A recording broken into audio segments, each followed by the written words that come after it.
In this video, we're going to talk about the compulsory acquisition of an asset. Now, in this problem, there are 4 points, point A, B, C, and D. So, point A talks about the acquisition of the property in which it has been taken away by the government on 25/12/2015. Then, point B talks about the payment of the compensation which has been done in two installments. So, this compensation which has been paid by the government in two installment, in this case will be known as the initial compensation. Then point C talks about the assessee has filed an appeal in the Delhi High Court in which he is not satisfied with the compensations being paid by the government. So in this case, the Delhi High Court has increased the compensation from rupees 6 lakhs to rupees 9 lakh 30,000. So this is known as the enhanced compensation. Then you can also see that the government is not willing to pay the compensation has been given by the Delhi High Court. So they file an appeal in the Supreme Court. Then point D talks about the quantum of compensation given by the Supreme Court. So the Supreme Court reduced the quantum of compensation from rupees 9 lakh 30,000 to rupees 7 lakhs 50,000. So first of all, let us look at the first 2 points. So point A talks about Mr. X purchased a house property in Delhi on 15/4/2002. Then the cost of acquisition is rupees 1 lakh. Then it is compulsorily acquired by the government on 25/12/2015. Then the compensation for this property which has been taken away by the government is rupees 6 lakhs. Then point B talks about compensation paid by the government. So in this case, the government has paid the compensation in two installments, that is rupees 4 lakhs on 10/5/2019 and rupees 2 lakhs on 15/4/2020.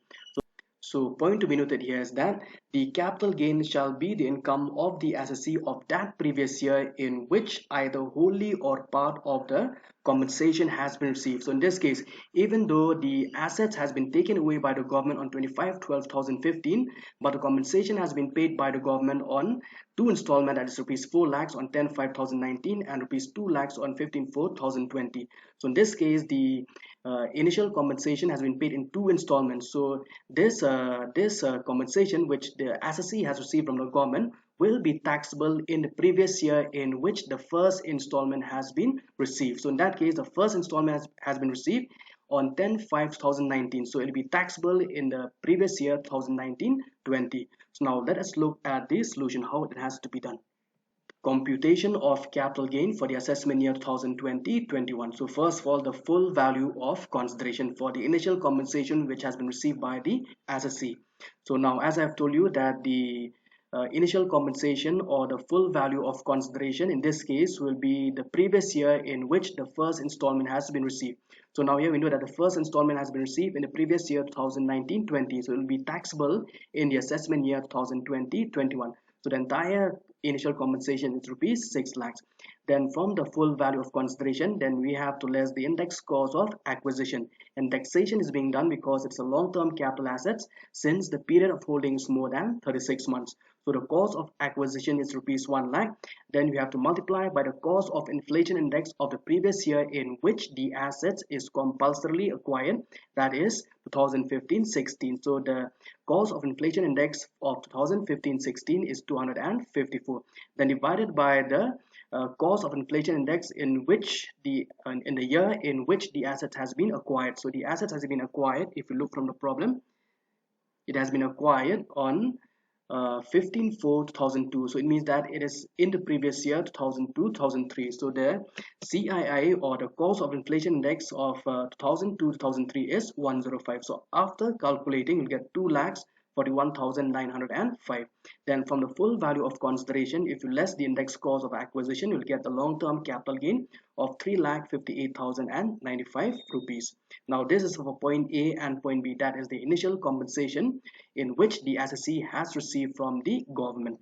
Then if you go back to the problem, point C talks about the assessee has filed an appeal in the Delhi High Court on 20th/10/2020, and the High Court increases the compensation from rupees 6 lakhs to rupees 9 lakh 30,000 by its order dated 25/1/2002. Then the legal expenses incurred by Mr. X is rupees 10,000.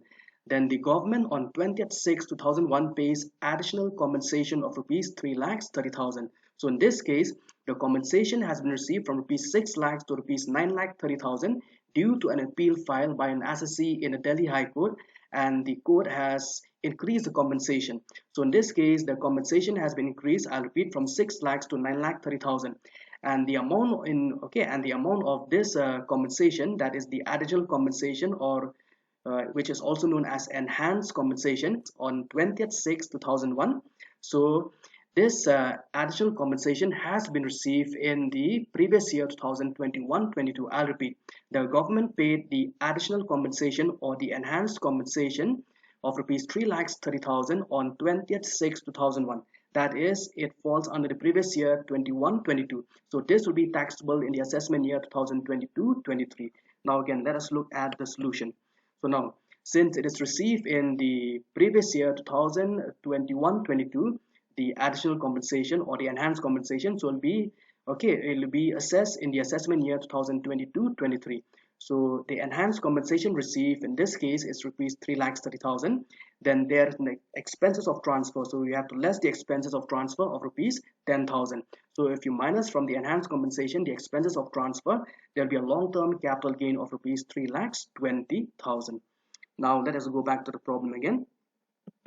Now if you look at point D, so from point C we know that the government has filed an appeal in the Supreme Court. So point D talks about the reduction in the quantum of compensation by the Supreme Court order. So the Supreme Court has ordered that the quantum of compensation will be from rupees 9,30,000 to rupees 7,50,000. It means that it will be reduced from 9,30,000 to rupees 7,50,000 by its judgment dated 20th March 2021.